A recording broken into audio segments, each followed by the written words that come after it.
வணக்கம் தாய்நாடு.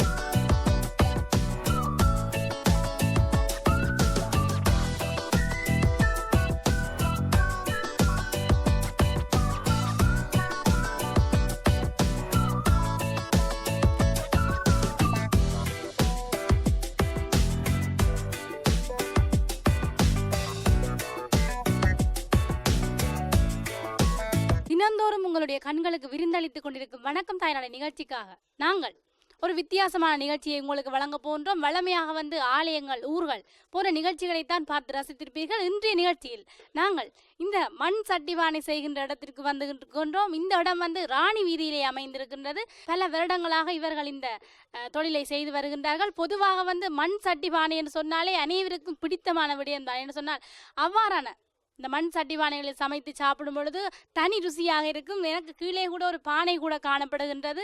தைப்பொங்கல் நாட்களில் புதிதாக இந்த பானைகளிலே பொங்கி புதிய அரிசியில் பொங்கி வடிவாக சாப்பிடுவார்கள். இப்படி சொல்லும் பொழுதே எனக்கு நாக்கூறுகின்றது. இன்றைய நிகழ்ச்சியிலே நாங்கள் இந்த மண் சட்டிவானை எவ்வாறு செய்கின்றார்கள், இதற்காக என்னென்ன மாதிரியெல்லாம் முறையை பயன்படுத்துகின்றார்கள் என்பதை இன்றைய நிகழ்ச்சியிலே பார்க்க போகின்றோம். நேயர்களே, வாருங்கள் எம்மை தொடர்ந்து.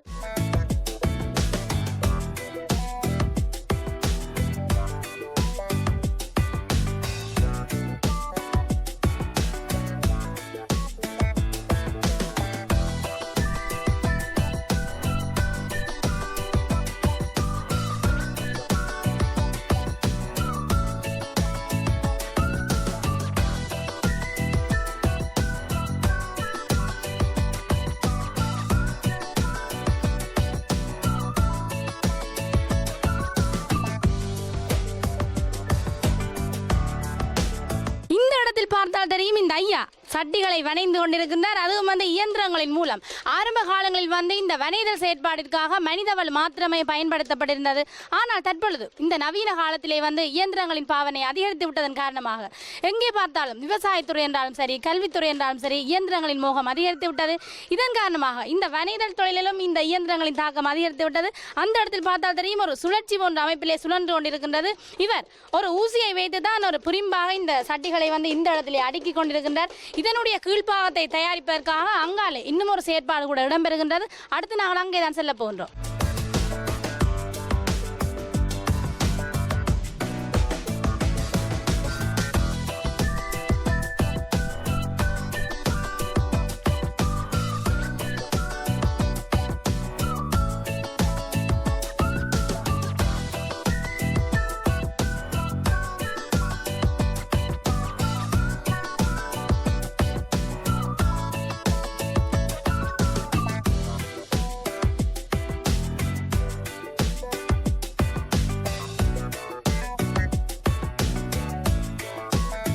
புதிதாக கடைகளில் பானைகளை வாங்கும், மண் பானைகளை வாங்கும் நமக்கு இந்த பானை சட்டிகள் எவ்வாறு தயாரிக்கப்படுகின்றன சொல்லி தெரியாது. சில பேருக்கு தெரிந்திருக்கும், ஆனால் பல பேருக்கு தெரியாது. இதனுடைய மேற்பாகத்தை வனைதல் செயற்பாடு முடிய இதனுடைய அடிப்பாகம் தயாரிக்கப்படுகின்றது. அந்த செயற்பாடுகள் தான் தற்பொழுது இந்த இருவரும் ஈடுபட்டு கொண்டிருக்கின்றார்கள். இதை தட்டி கொண்டிருக்கிறீர்கள். என்னத்துக்கு அப்படி செய்றீங்க? இதுக்கு அடியில் ஓட்டை தானே, அப்போ அந்த ஓட்டையை நாங்கள் நிமித்தி செய்கிறோம். அதாவது மூடுறோம். மூடினாத்தான் அதை கறி சமைக்கலாம். இல்லாட்ட ஓட்டையாக தானே இருக்கும். அது நாங்கள் இப்போ பொலிஷ் பண்ணி கொண்டு இருக்கிறோம். தனியாக களிமண்ணை பயன்படுத்தி மட்டும்தான் இதை செய்கிறீர்களா, இன்னும் வேறு என்ன விவசாய பொருள் கலக்குறீர்களா? இதுக்கு விவசாயம் அப்படியெல்லாம் ஒன்றும் இல்லை. தனியாக களிமண் மணலும் சேர்த்துருக்கிறோம். இதுக்கு வேறு ஒன்றும் இல்லை. இதனுடைய தடிப்புக்கு களிமண்ணோடு சேர்த்து ஜிப்சம் கலக்கப்படுகின்றன்னு சொல்லி குறிப்பிட்டிருந்தீர்கள். அது என்ன மாதிரி? அது இப்போ இல்லை, முன்னி இருந்தது. ஆனால் அது இப்போ போடுறையில் நாங்கள் செய்யலை. அதை எங்களுக்கு அளவான அளவுக்கு எடுத்து நாங்கள் அதை செய்கிறோம். வெவ்வேறு அளவுகளில் இந்த மாதிரியான ஒரு கல்லை பயன்படுத்துகின்றீர்கள். இது என்னத்துக்காக? இது இந்த உள்ளுக்கு வச்சு சட்டியை வச்சு இப்படி உள்ளுக்கு வச்சு தட்டுறதுக்கு வச்சு இப்படி தட்டினா அமராமல் இருக்கிறதுக்கு தான் இந்த உள்கல். இது பலகை வச்சு நாங்கள் இப்படி தட்டினா உள்ளுக்கு அமராது. அப்போ இந்த மண்ணுகள் சேப்புக்கு வந்தோன்று இருக்கும்.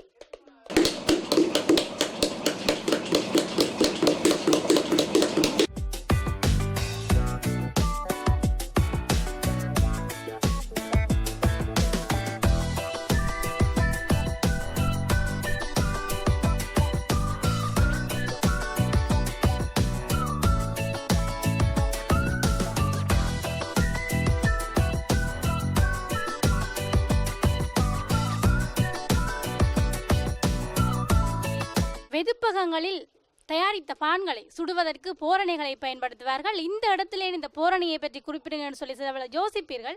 இந்த இடத்திலும் இந்த போரணையின் உபயோகம் பயன்படுத்தப்படுகின்றது. ஏனென்று சொன்னால் வனைந்த பானைகளை இந்த போரணைக்குள்ளே கொண்டு வந்துதான் சுடுவார்கள். சுட்ட பிறகுதான் இதனுடைய வலிமை அதிகரிக்கின்றது. அதிக காலம் பாவனைக்காகவும் பானைகளை இந்த இடத்திலே போரணையை பயன்படுத்தி சுடுவார்கள். என்ன காரணம் சொன்னால் வைக்கோல், அதை விட தகரம், இன்னும் பல பொருட்களை பயன்படுத்தி இந்த போரணைகளை தயாரிப்பார்கள். வைக்கோலின் மீது மண்ணை பூசுவார்கள். என்று சொன்னால் வைக்கோல் தீயினால் சிலவள கருக பார்க்கும். இதன் காரணமாக களிமண்ணை மேலே பூசித்தான் இந்த இடத்திலே அடுக்குவார்கள். அந்த இடங்களில் கூட புகை கொண்டிருக்கின்றது. ஒரு சில பானைகளை அந்த இடங்களில் சுட்டு கொண்டிருக்கின்றார்கள். இதன் காரணமாக பானைகளின் நீண்டகால உபயோகத்திற்கு இந்த செயற்பாடு மிகவும் முக்கியமானதாக கருதப்படுகின்றது.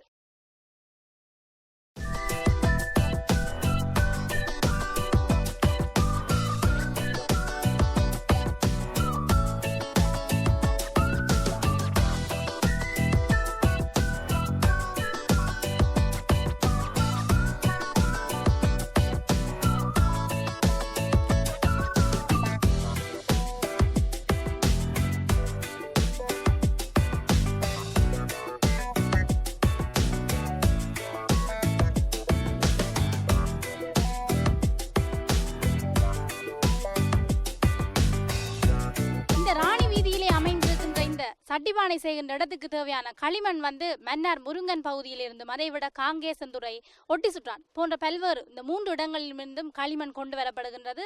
கொண்டு வரப்படுகின்ற களிமண்கள் இந்த 3 தொட்டிவாரி போன்ற அமைப்பை அமைத்திருக்கின்றார்கள். இந்த இடத்தில் கொண்டு கொட்டி விடுவார்கள். ஒரு தொட்டிக்குள்ளே முற்றுமுழுதாக நீரை நிரப்பி விடுவார்கள். களிமண் கீழே இருக்கும், மேலே நீர் இருக்கும்.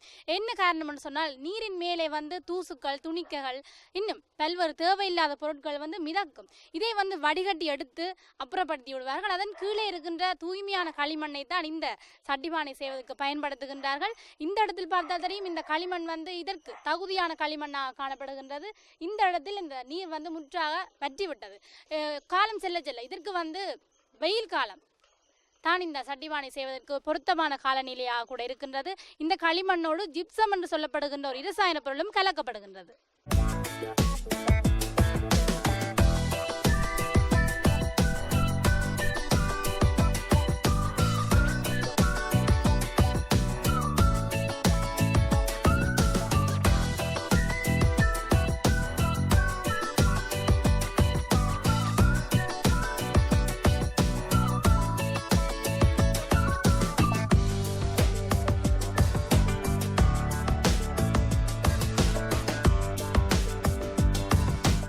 பார்த்தால் தெரியும், இயந்திரம் மூலம் ஒரு சட்டியை இந்த ஐயா வணைந்து கொண்டிருக்கின்றார். பார்ப்பதற்கு மிகவும் அழகாக இருக்கின்றது. என்னவென்று இந்த சட்டி உருவாகின்ற நேர்கள் பார்த்து கொண்டிருக்கின்றீர்கள். இவரிடம் தற்போது நாங்கள் கதைத்து பார்க்கலாம். ஐயா வணக்கம். நீங்கள் எத்தனை வருட காலமாக இந்த வணிதல் தொழிலில் ஈடுபட்டு வருகின்றீர்கள்? 30 வருட காலமாக அதை செய்து வருகின்றேன். மற்றது உங்களுக்கு இந்த வணிதல் தொழில் செய்ய வேண்டும் என்று சொல்லி எவ்வாறு தோன்றியது? என்ன நோக்கத்திற்காக இந்த தொழிலை ஆரம்பித்தீர்கள்? தகப்பனார் செய்தவர், அதிலிருந்து அவரிடம் கற்றுக்கொண்டு நான் செய்து வருகின்றேன்.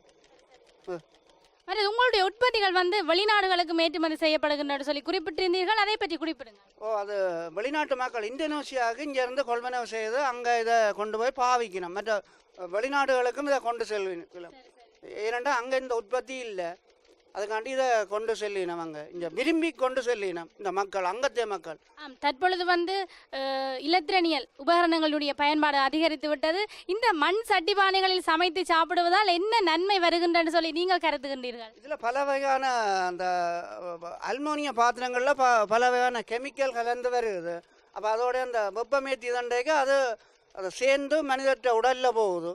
இதுலேயே அப்படி போகாது, இந்த மண் பாத்திரத்தில் போகாது. பண்டைய காலத்து மனிதர் எல்லாம் இதில் பயன்படுத்தி நீண்ட கால ஆயுளை பெற்று வந்தவர்.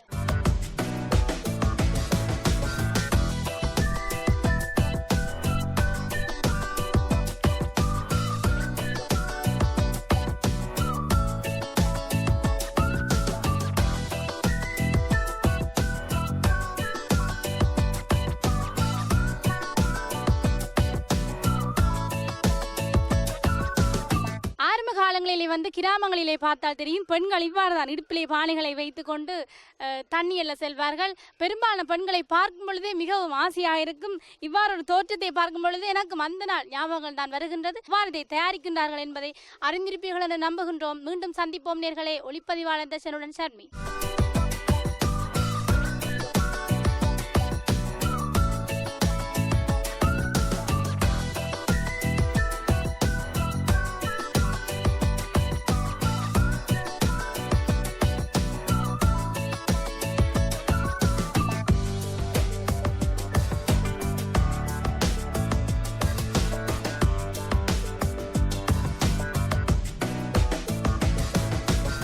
ஐயா இந்த சட்டிகளை வனைந்து கொண்டிருந்த பொழுது எனக்கும் இது எவ்வாறு தயாரிக்கின்றார்கள் என்று ஆசையாக இருந்தது. நான் கூட முயற்சி செய்கிறேன் எவ்வாறு இதை தயாரிக்க போகின்றார்கள் சொல்லி அதைத்தான் தற்பொழுது செய்து கொண்டிருக்கின்றேன். இருந்தாலும் இது சட்டியாக வராது, வேறு உருவத்தில் தான் வரப்போகின்றது போல இருக்கின்றது. நாங்கள் கூட அடுத்த நிகழ்ச்சிக்குள்ளே செல்லலாம். நேர்கள் பார்த்து கொண்டிருப்பது வணக்கம் தாய்நாடு. எம்முடன் தொடர்ந்து இணைந்திருங்கள்.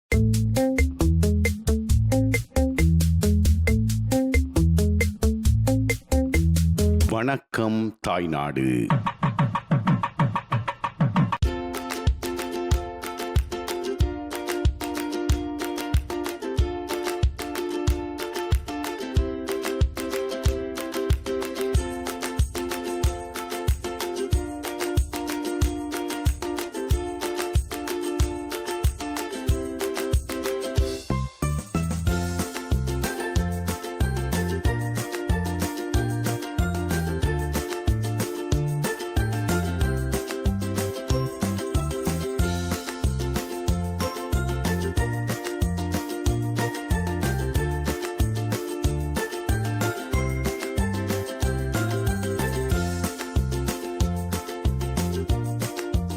பண்டுத்திரிப்பிலே இருக்கின்ற, அதாவது வந்து நிறைய பிராய் மரங்கள் பச்சையாக காணப்பட்ட இடத்தை வந்து பிரான் பற்று என்று சொல்லி அழைத்திருக்கிறார்கள். இந்த பிராய் மரத்திற்குள் உடும்பு இருந்ததால் வந்து உடும்பிராய் என்று சொல்லி இந்த இடத்தை அழைக்கிறார்கள். உடும்பிராய் சந்தியிலிருந்து வந்து ராசாவின் பாதை வீதிக்கு செல்லுகின்ற வீதிக்கு இடைப்பட்ட இடத்திலே காணப்படுவதான் வந்து இந்த ஞான வைரவர் கோவிலடி சந்தி. இந்த சந்தியிலே வந்து பலவேறுபட்ட சிறப்பான விடயங்கள் இன்றைய வணக்கம் தாய்நாடு நிகழ்ச்சியிலே உங்களுக்காக காத்து கொண்டிருக்கின்றன. இந்த சிறப்புகளை பற்றி பார்க்கலாம் பாருங்கள்.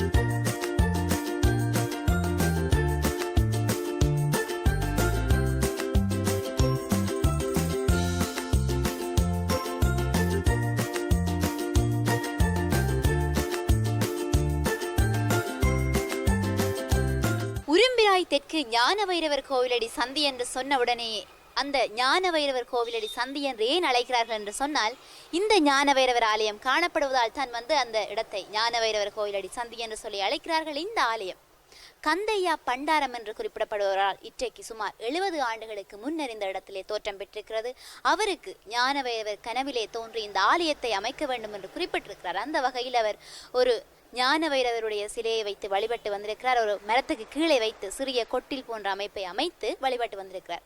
அவருடைய குடும்பம் தனியாகத்தான் அந்த ஆலயத்தை வழிபட்டு வந்திருக்கிறார்கள். பிற்பட்ட காலப்பகுதியிலே பொதுமக்களுடைய வழிபாட்டுக்குரிய இடமாக மாற்றப்பட்டிருந்தாலும் கூட இப்போதும் அவருடைய சந்ததியினர் தான் வந்து இந்த ஆலயத்தை நடாத்தி வருகிறார்கள். அதைவிட இப்போது இந்த ஆலயத்தினுடைய அமைப்பு முழுவதும் ஒரு நிர்வாகத்தின் கீழ் தான் இயங்கி வருகிறது. அதைவிட இந்த ஆலயத்தை பொறுத்தவரையிலே இன்னொரு அற்புதம் நிறைந்த ஒரு ஆலயம் இருக்கிறது. அந்த ஆலயம் கூட இந்த ஆலயத்துக்கு நெருங்கியதாகவே காணப்படுகிறது. அந்த ஆலயத்தினுடைய சிறப்பையும் இப்போது நாங்கள் பார்க்கலாம் பாருங்கள்.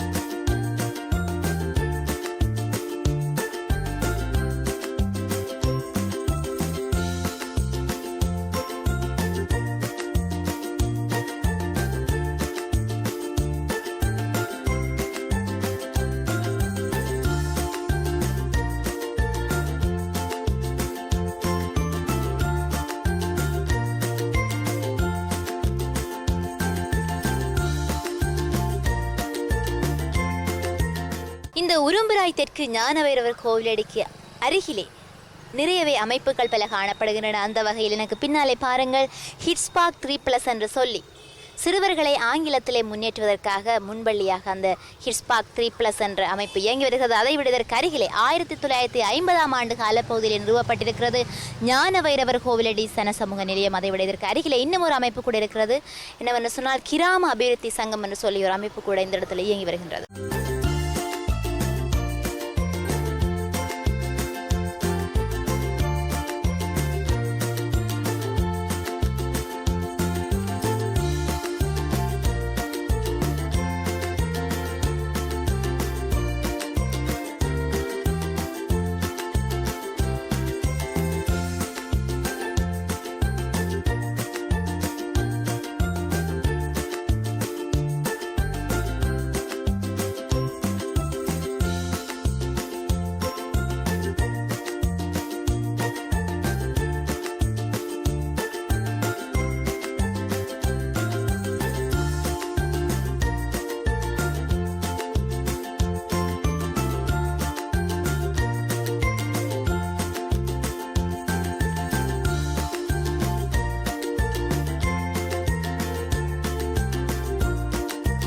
புலம்பெயர் நாடுகளை பொறுத்தவரையிலே பெரும்பாலும் என்ன பொருட்கள் வேண்டுவதாக இருந்தாலும் சரி பெரிய பெரிய கடைகளுக்குத்தான் செல்ல வேண்டும். ஆனால் தாய்நாட்டை பொறுத்தவரையிலே வீதியோரத்தை பொறுத்தவரையிலே பல கடைகள் இருக்கின்றன. அந்த கடைகளில் எங்களுக்கு தேவையான பல பொருட்களை பெற்றுக்கொள்ள முடியும். குறிப்பாக இந்த இடத்துல பார்த்தால் தெரியும், பழக்கடைகள், 2 பழக்கடை காணப்படுகிறது. அதிலும் நிறையவே வாழைப்பழங்கள் காணப்படுகின்றன. நீர்வேலி வாழைக்குலைகள் என்று சொன்னால் ஒரு சிறந்த வாழைக்குலைகள் என்று சொல்லி அனைவருக்குமே பிடிக்கும் அந்த வாழைப்பழங்கள் என்று சொன்னால். அதைவிட இப்போது பலாப்பழ காலம் தொடங்கிவிட்டது. பலாப்பழ வாசம் கூட எனது மூக்கை துளைக்கிறது. குறிப்பாக நாங்கள் பிட்டும் பலாப்பழமும் சாப்பிடும் பொழுது அவ்வளவு சுவையாக இருக்கும். இங்கே யாரோ ஒருவர் இந்த பலாப்பழத்தை கூட வேண்டி செல்ல போகிறார்.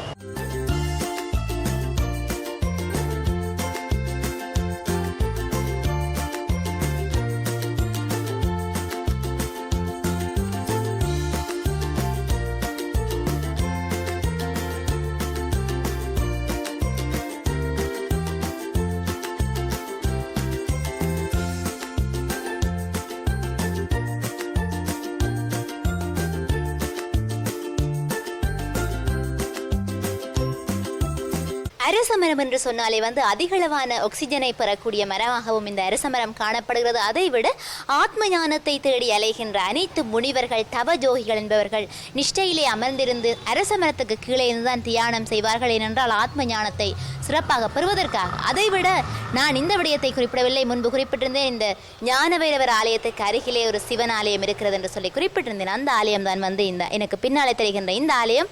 இந்த அரசமரத்துக்கு கீழே ஒரு பாம்பு புற்று இருந்திருக்கிறது. அந்த பாம்பு புற்று சிறிது காலத்தின் பின்னர் பெரிதாக வளர்ச்சியடைந்து அந்த பாம்பு புற்றிலிருந்து வெள்ளை நாகம் இந்த ஆலயத்தை சுற்றி வலம் வந்திருக்கிறது. அப்போது இந்த கோயில் குருக்கள் சொல்லியிருக்கிறார், இந்த மக்களிடம் இந்த இடத்திலே நாங்கள் நிச்சயமாக ஒரு சிவன் ஆலயத்தை அமைத்து வழிபட வேண்டும் என்று சொல்லி குறிப்பிட்டிருக்கிறார். அந்த வகையில் அமைக்கப்பட்டதுதான் எனக்கு பின்னாலே தெரிகின்ற இந்த சிவன் ஆலயம். இந்த ஆலயத்திலே சில காலங்களில் எல்லோருடைய கண்களுக்கும் அந்த நாகம் புலப்படுவதில்லை. சில காலங்களிலே யாராவது ஒருவருடைய கண்ணுக்கு இந்த வெள்ளை நாகம் புலப்படுவதாக இந்த பகுதியை சார்ந்த மக்கள் குறிப்பிட்டிருந்தார்கள்.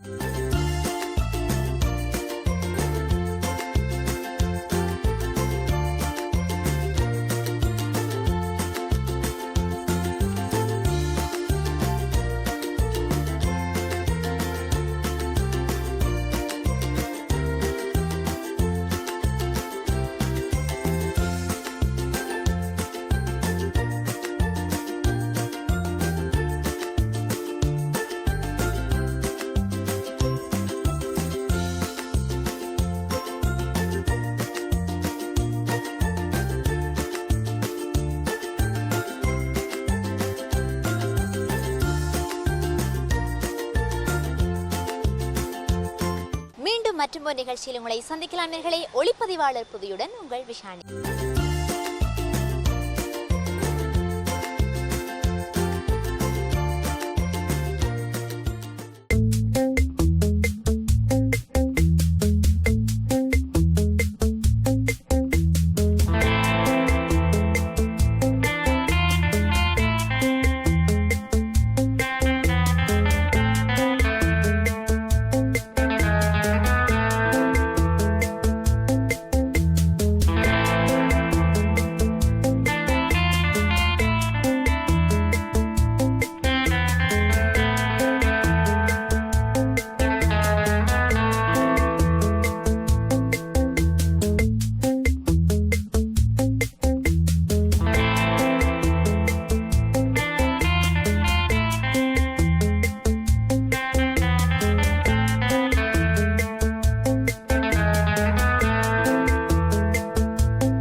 வணக்கம் தாய்நாடு. கிளைகள் எங்கே படர்ந்தாலும் வேர் இங்கேதான்.